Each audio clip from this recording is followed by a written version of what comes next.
Здраво, деца! Слушнете го денешниот возбудлив расказ. Ринго, што не е во ред? Зошто си толку вознемирен?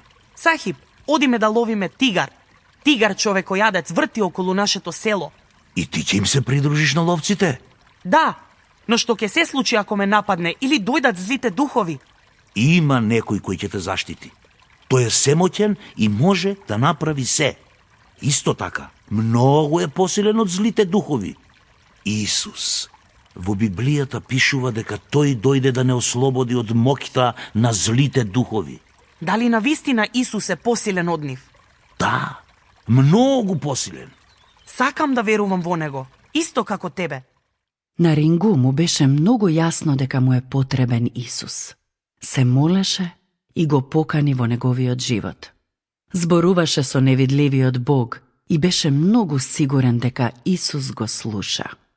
Ринго, секогаш можеш да разговараш со Исус, да молиш да ти помогне. Дури и при ловењето тигар. По неколку часа беше време да замине. Мажите го зедоа оружјето, а Рингу ја зеде батериската ламба. Тивко се качија на старото дрво покрај поилото.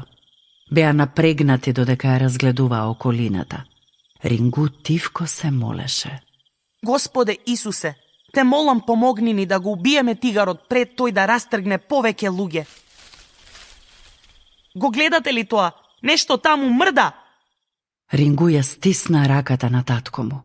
Тешко можеше да дише. Тигарот тивко се приближи до мртвиот бик, кој мажите го поставија како стапица и лакомо го нападна. Тигарот погледна нагоре и тогаш се случи многу брзо. Страшно, не го погодив. Внимавај, доаѓа, ќе скокне кон нас. Рингу, насочи ја светлината кон неговите очи, заслепи го со неа.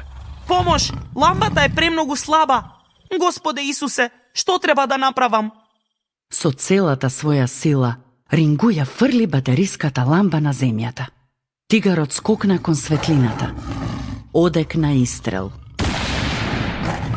Тигарот уште еднаш скокна во воздух, а потоа ранец се тркалаше напред-назад во високата трева.